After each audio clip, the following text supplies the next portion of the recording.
Hi, and welcome to this week's episode. I am your host, Suzanne.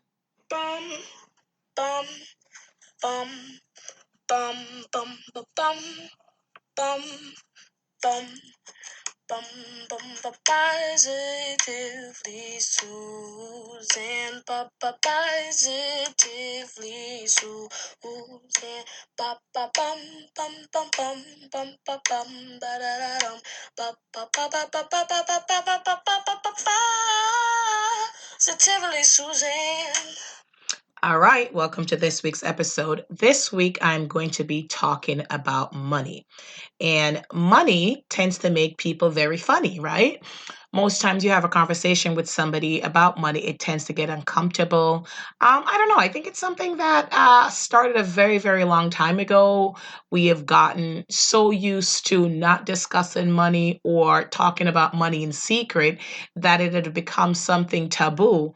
In fact, one of the most misquoted things from the Bible, it talks about, money being the root of all evil a lot of people misinterpret that it's the love of money. It's when you place the love of money above all else, because you do need money to survive. You need money to buy food and clothes and shelter and to provide for your family, not even thinking about those luxuries, but just the basic things that you need to survive.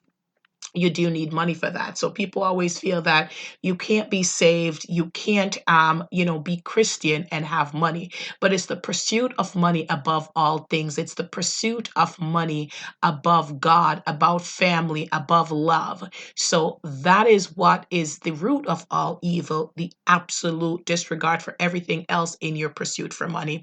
So I'm going to be digging a little bit into that topic today.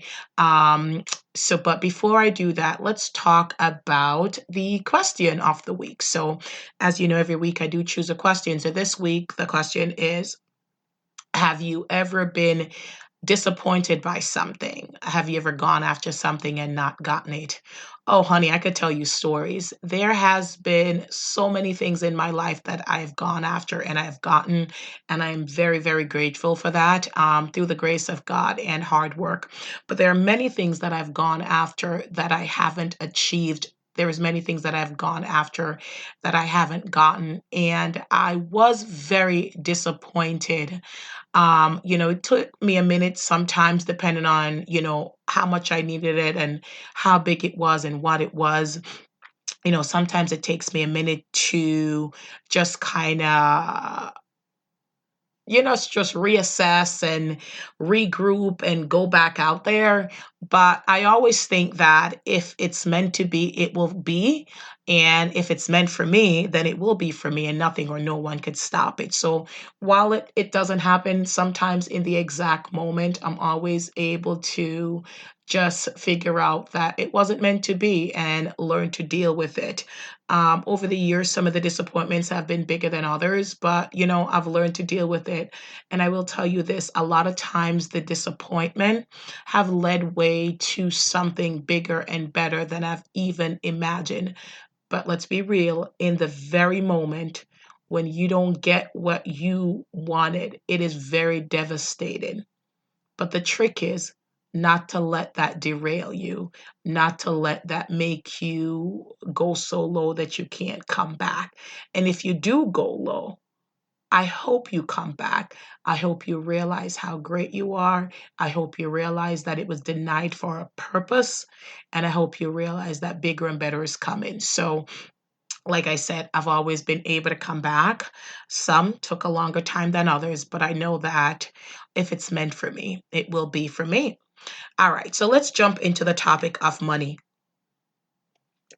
And I already told you guys, I am not claiming this. I'm not sure what is going on. I have been fighting something for a couple of weeks now, and my voice comes and go. I'm stuffy, I'm congested, and I'm popping NyQuil and DayQuil like it's TikTok.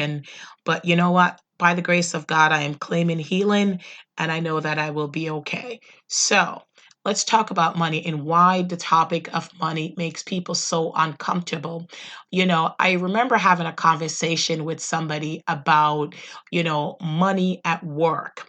And, one of the hardest things we can do at work and we talk about at work is money. We just never talk about it. I remember years ago, when I just got into retail management, I found out somebody was making more money than me and it was somebody that I had hired. So we were taught that, you never share your money, you don't share salary. And it's a private information, obviously. And, you don't want somebody who's in the same position as you to find out that, you're making more than them or find out that they're making more than you. Um, but I think it's something that's used as a something to silence you. And I didn't realize this till years later. So years ago, I remember, when I had gotten this job as a store manager, and this was so long ago. It's my very first time in retail, or very early on in retail, and had asked for a certain amount. And I remember the manager at the time, the district manager at the time, had, spoken to me about budget and cap and, all these things. And, like she had played on my heartstrings and I accepted less than I wanted because, I felt, oh, I can't ask more because this is where the district is and, and all of these things and bonus potential and things like that. And I was okay with it. And, you never discuss your salary until, I had hired somebody. And at the time, I hired, did the initial negotiation, and they did the final negotiation with the district manager. And I ended up becoming very good friends with this person and loved this person dearly, but ended up finding out that they were making more than me. And I wasn't mad at the person because, they asked for what they wanted and they weren't swayed by, the arguments or the emotional arguments that the district manager had given. And I remember just really thinking about it. And I realized that's why she didn't really want us to discuss it because she realized that if I found out that that person was making more than me. But what it did was, I wasn't resentful of the person. It taught me a valuable lesson that I need to ask for what I want and I needed to stick to my guns. And, people, when you're asking and when you're negotiating for money, they will give you these different arguments to tell you why they don't want to give you this money, but you have to stand your ground. And if you bring something to the table that is valuable, and you have to put a price on it, because quite frankly, I do believe that a lot of things that we bring is invaluable and it's priceless. But you gotta put something on on it when you're asking for a salary. So if you bring something to the table, stand firm, hold out for that money. And as I got older over the years, I learned to do that. I learned to ask for what I felt that I deserved. And it got easier for me to talk to others about money. And, a lot of times, with women in the workplace, it's just not something that you talk about. And, I had made a joke once to someone and I said, I wonder if men, created this where women don't talk about money because they don't want us to realize how much money we're making or how much less we're making than them. And as somebody that advocates for, wage parity and as somebody who advocates for women to make more and be up there and equal to men, I do believe that as women, when we're out there, we need to start having these conversations with other women to let them know how much we're making so that they could demand more. We shouldn't be comfortable being the woman with the highest salary. We shouldn't be comfortable with the only person that is making the same money as other men. We should want all women to be making the same money. But you have to get comfortable negotiating and asking for it. And you have to get comfortable knowing that sometimes you may ask for something and they will make a counter offer that you'll have to truly decide, am I going to take this or am I going to walk away? And you have to decide if you can walk away from it. But, and like I said, that was a joke I had made to somebody. But, as I started to have more conversations with more professional women, and just the hesitation, when you say to them, well, how much are you making, or how much are you asking, they just don't want to say it because we've been trained not to talk about it. And like I said, I found out, like, not talking about it, you realize that A, you're undervalued, or B, your peer is undervalued and they're not making as much as they should be.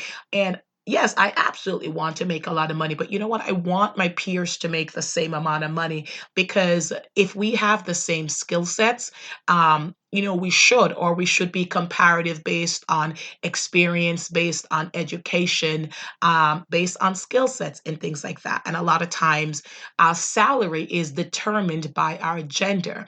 So if I'm a woman, I'm automatically going to make less than a man because I'm a woman, and that's not okay. So, women, I'm going to encourage you to be comfortable talking to other women about salary. Be comfortable talking to men about salary, because, when the good old boys are gathered, and they could talk about their six, seven, eight figures, and, they can joke about it. Us as women, when we're talking, we don't have that money conversation.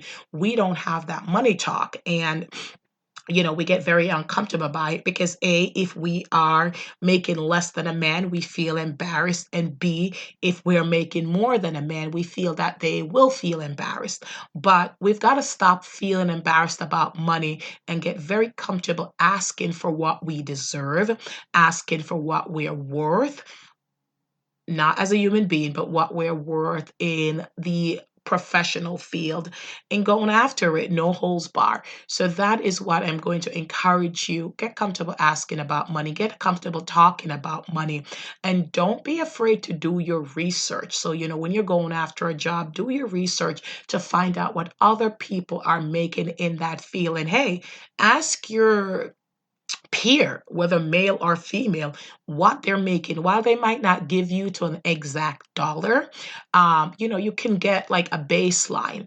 And I will tell you this, I found that people lie about money too. People will say they're making more, people will say they're making less. So, like I said, the topic of money is very uncomfortable. The topic of money makes people like they're scared. They don't want to have that conversation. And even for me personally, even though I've gotten more comfortable talking about money, as I grow in my field and I go to different levels, I still, hesitate when somebody says, well, how much money are you making? Or, how much money are you going to ask for? Because, my first thought is, why do they want to know? Are they making more than me? Are they making less than me? What are they going to do with this information? So there is this sense of distrust that it's years of conditioning that I shouldn't talk about money, and that is what holds me back a lot of time, from saying what I make or saying what I hope to make. I did a show a few months back, a Sisternomics, with this lovely lady that Monique, that I had met at She Podcast, and we had a really intense and great conversation about money. And, it was really great to talk to different women and see where they came from, when it came to the money conversation. And, and that episode, we had kind of dug in to the root of it all. Like, where did these conversation originate from, and what really causes us to be so uncomfortable when we talk about money. So, in the professional field, I'm just going to encourage you, get comfortable talking about money, because I guarantee you, you might not be making what you should be making. Um, have that conversation with your boss and find out, what is the game plan? What is the strategy to get you to market or above market, depending on your skill sets? And if you're bringing something great to the table, don't be afraid to ask for it. Another thing too, money is very uncomfortable when it comes to friends. Friends sometimes don't talk about how much money they make because, they don't want the other one to think that, they are showing off, or they don't want the other one to think that they're making so little money. So I'm going to invite you to send the questions to me. You know, um, How do you feel about having conversations about money? And who are you most uncomfortable having these conversations with? Are you most comfortable having conversations with your peers, with your loved one, with your friends, a random stranger? I mean, I guess I could tell a random stranger how much money I make, but will I be comfortable talking to a friend and a family member? And I can tell you that it depends. It really and truly depends. There's some family member I have no problem, having a conversation with in regards to money. They're very happy. Then there's some family members that, I do hesitate because they'll think like, well, she's showing off or, oh, she's making that amount of money. So then she never needs anything or things like that because people don't realize sometimes, and I will tell you, the more you make sometimes, the more you purchase, a lot of times unnecessary. I'm going to be real here. A lot of times unnecessary. And but you move into a higher tax bracket, you moved into thinking you want more things, your expenses get higher, and you're constantly, what you used to survive on last year, and it's even a way of life. Things go up, food go up, everything go up, so you need more money to survive. But yeah, sometimes I have a hard time telling certain family members, what my income is, and I know a lot of times family members, they have a hard time saying what their income is, and I can tell you it goes all the way back. I never really had that conversation with my parents. Even to this day, it was hard to have the conversation with my father, and it's still hard today having the conversation with my mother. It's just not something that we talk about. And, even if I ask her, she won't say to me. And, I don't know. She's never asked me how much I made. So I've just never had that conversation with her. But my goal is to be a better daughter.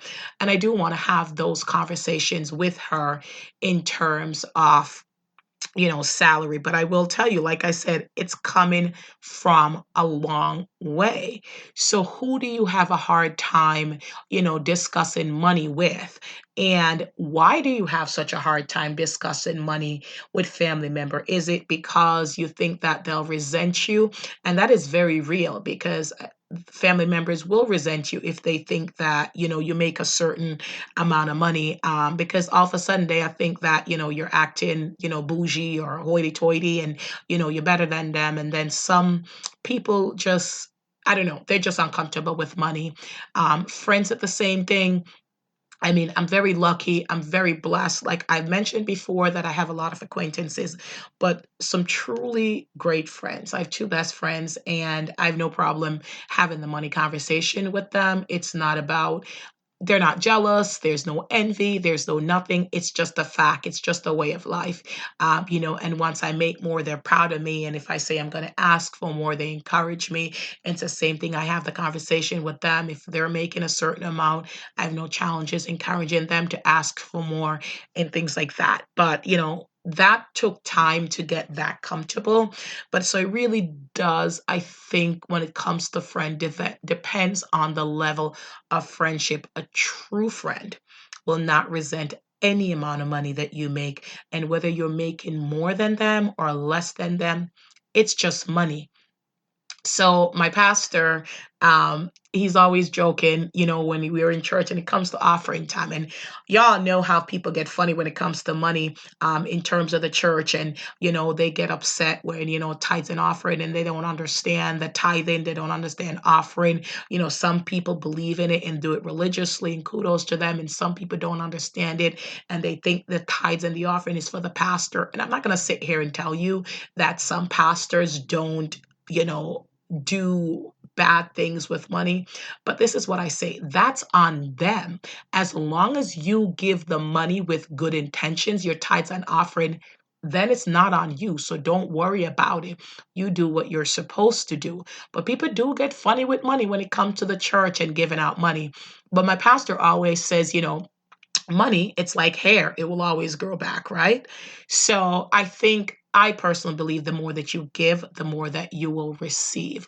But we have such a hard time giving money because people always feel like if I have a dollar, like I can't give 50 cents away because then I only have 50 cents. But I have found that when I give freely, then money comes back to me. I'm telling you, it's a biblical thing. Um, the more I give, the more I receive. Seed time and harvest time. If you sow, then you can reap, and all things like that. So that is very biblical for me. And I'm an old church girl. So I truly believe in those things. But what makes the money conversation so uncomfortable? Why can't we talk about it?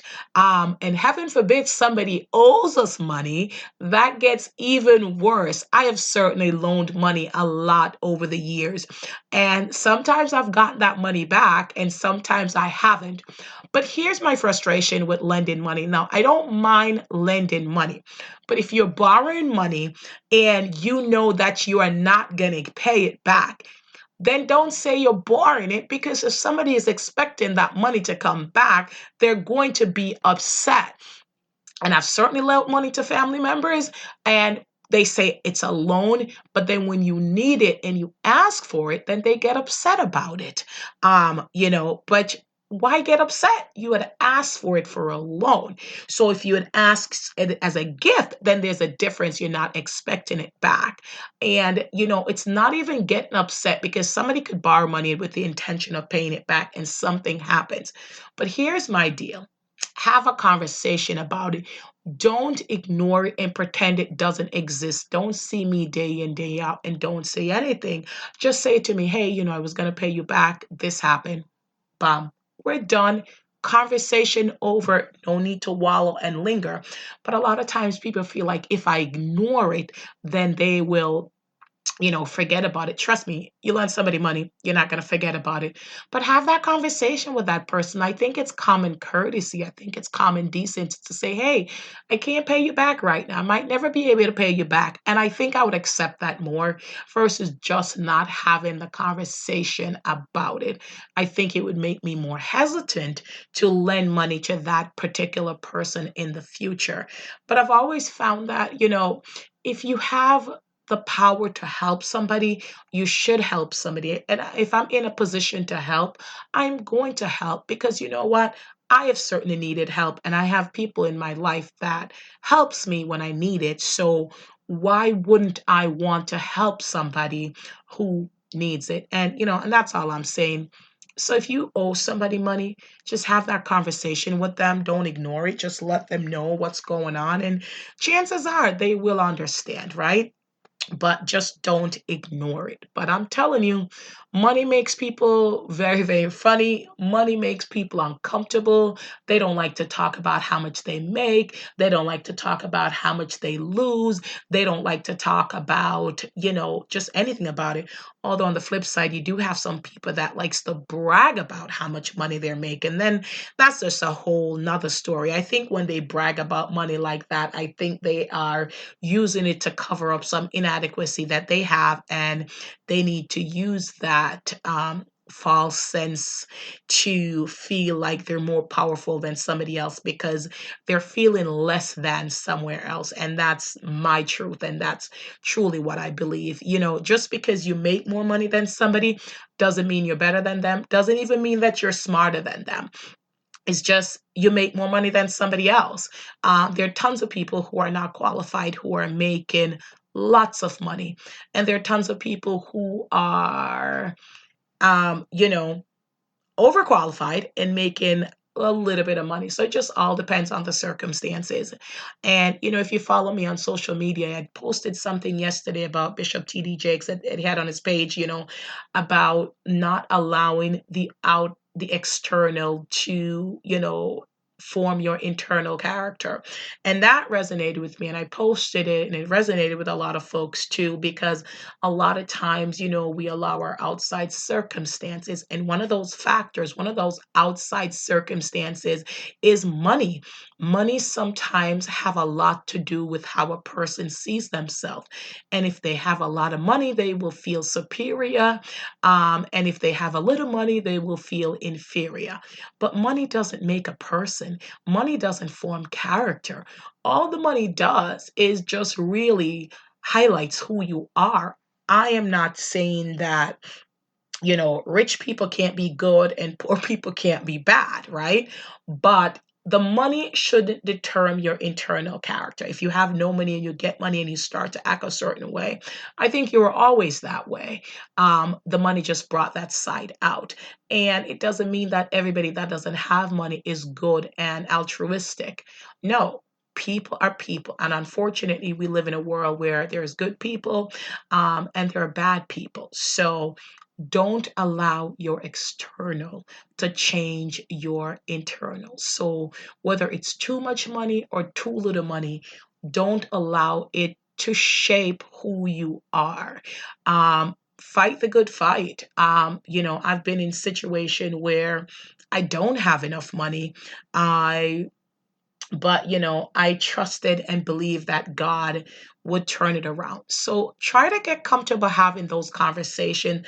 Try to get comfortable having a conversation with your boss about how much money you make, and research to see how you stack up, how you compare to the rest of the market.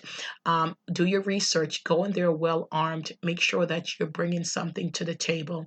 Be comfortable having conversation, with peers, even if it's not in your same company, but people who are in the same field as you, to find out, what they're making. Be comfortable having conversation with friends, in terms of money. There's something they could have that they could offer you, that would help you as you negotiate and go after a higher salary. And there might be something that you can share with them that can help them and empower them as they negotiate and go after, a higher salary. So don't keep it that secret that, you're not helping somebody that you could be. Because I do believe, the only way, well, I won't say the only way, Lord, I don't want anybody coming for me.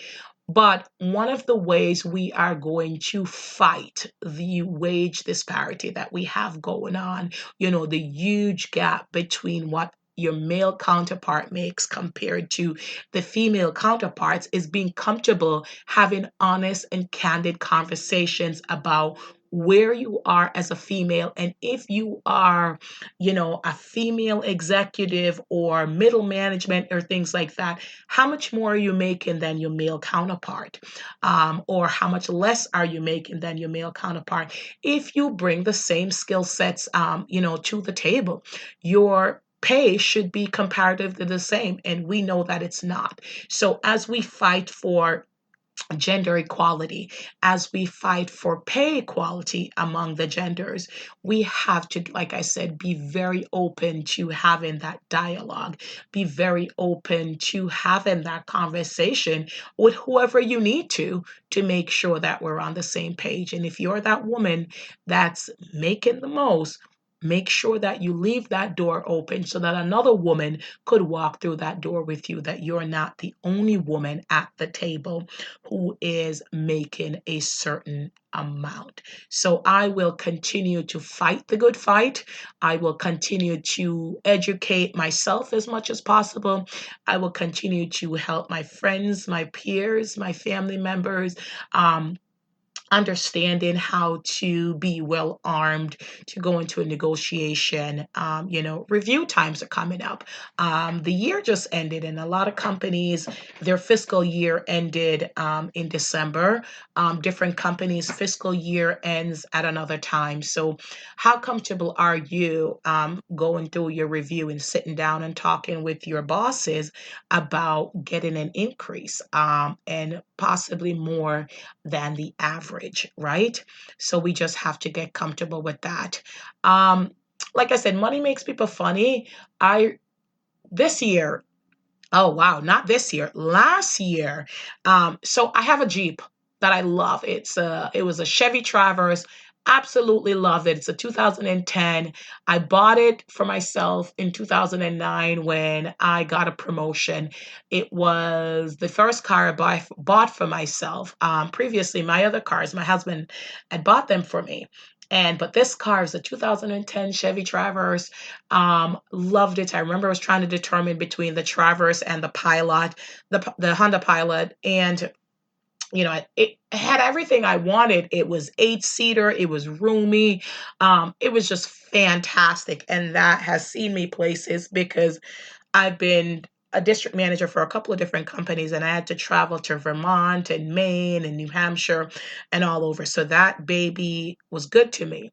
But last year, 2019, it's really weird saying last year, um, she had to have some repairs done to her. And I'm talking about my Chevy, of course. She I had to fix the air conditioner. It was a hot summer, and I remember thinking, "Yeah, no, I'm not going through this summer with this AC broken." So that was a couple $100, and then I had to fix something else was another couple $100, and then the struts needed fixing. That was like another $1,000, and that was a lot of money. But I fixed it, moved on. And then a few months ago, I was at the stoplight and I go to move and my car died. Got it towed is a long story about that. And maybe one day I really tell that story. So I got it towed and find out the car is going to cost over $5,000 to fix. There's something wrong with the engine. Now, I love this car. Material things I know, but I do love the car. It was good to me. It seats A. I was able to go to Martha's Vineyard, Block Island, um, you know, so many different places, Nantucket, with this car, Vermont, Maine, everywhere, New Hampshire, everywhere, New Jersey, I mean, Philadelphia, so many places with this car, right? So, but $5,000 is a lot of money. So, how am I going to come up with this money to fix this car? So, I held it for a while and I'm driving. I had an old car. She's a 2006 Kia Rio. That's how long I've had it. And that was a brand new car that my husband had bought for me um, when I was pregnant.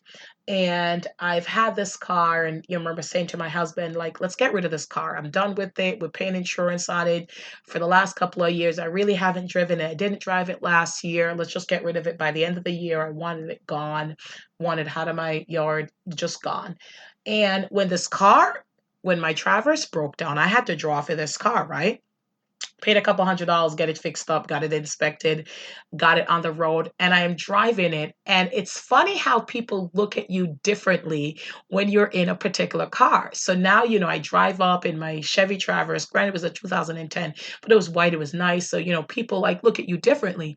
But I notice now that I'm in a Kia Rio, which is a small car. And yeah, granted, I'm 5'11, so I'm tall, right? They look at you differently when you pull up in this car versus the SUV. And a couple people have said to me, "Oh, that car is not you. I don't see you in that car." I'm thinking to myself, yeah, well, you know what? This car is me because it was my car. It's brand new. It's paid. Well, it's not brand new. It's paid for. I have no payments left on this car because it's been paid off for a very long time. And it's getting me from A to B. And yes, I do feel like very low to the ground compared to sitting that high in the SUV, but it's my car. It's paid for. And when I looked into getting another Traverse because I absolutely love the Chevy Traverse, and I will tell you, one of the best cars out there. So I didn't want anything else. When I went to the dealership, they showed me a couple other options, but all I wanted was the Chevy Traverse. But I honestly can't afford it. I can't. The payments were too high, and I just didn't want to deal with that payment right now. So I had to step back and say, no, I'm going to continue to drive my 2006 Kia Rio. And it's interesting how people look at you differently when you pull up in a Kia versus when you pull up in a Traverse. And I'm not going to let anybody shame me into taking up a car payment that I can't afford, just so I can make people feel better. So this is my encouragement to you. Don't be ashamed of the money that you have. What was that Jenny from the Blocks used to say? I'm just Jenny from the block, right? So whatever it is, don't be fooled by the rocks that I got. I'm just Jenny from the block. So people looked at me differently when I pulled up in the Traverse. Now they look at me differently when I pull up in a Kia. But the bottom line is it's my car. It's paid for. I'm going from A to B. So don't let anybody shame you into thinking that you should be somewhere else, that you should have something else, and don't go into a situation because you're worried of what other people say. This is my car. I'm proud of it. I'm driving in it and I'm getting from A to B. Although one off the, and I'm gonna be honest, it's not going to be the forever car because, I live in New England and trust me, the snowstorms life, that car will not get me through every single snowstorm. But it's mine. And that's what I want to encourage you. Don't be ashamed of anything that you have obtained, that you have owned because of money. Don't let people make you feel funny about it. Don't let people make you feel that you have to keep up with the Jones. Don't let people, like you have to keep up with, the celebrities on Instagram. I see a lot of memes or however you call it, compared to, reality than Instagram. And there's a lot of filters and things like that. So, what all I'm trying to say to you, don't get into trouble. Don't put yourself in a financial hole just because you're trying to live or portray a certain lifestyle to somebody else. Just be you, just be happy. So, I'm certainly not making the money that I want to make, and I'm certainly not making the money that I will eventually make. But what I know that is this: the money that I am making is enough for exactly where I am in my life right now. And the car that I am driving is perfect for exactly where I am right now. So, as much as I would love to get my brand new Chevy Traverse, I will tell you the 2020 are nice. They're very, very nice. But I digress. I'm still going to continue to be exactly who I am in my 2006 Kia Rio. So, what does that say? Be comfortable with what you have. Don't let anybody make you feel funny. Don't let anybody push you into something that is about showing off and you get into a financial hole just because, like I said, you're trying to keep up with Instagram stars or you're trying to keep up with, please do not try to keep up with the Kardashians, okay? They have a lot of money. So just can't keep up with them. All right. So, as to the money episode, just let's figure out why we're so uncomfortable talking about money. Where did that stem from? Where did that come from? What are you ashamed of? What are you afraid of? We're all adults right now. So, who are you afraid is judging you? And is that what you're afraid of? Let's have those conversations. Let's open it up. Let's have some real and honest dialogue around pay, what you're making, what you're hoping to be making. And another thing, let's find out how to budget. One of my shows, I'm hoping to get somebody on my show that is a budget person and we can talk about budget. All right. So until next time, this is Suzanne saying, don't get funny about money and definitely don't let anyone let you feel ashamed of where you are because you know where you're going. And don't let anyone let you feel ashamed for asking for something that you totally deserve. So until next time, toodles, tata, and bye bye.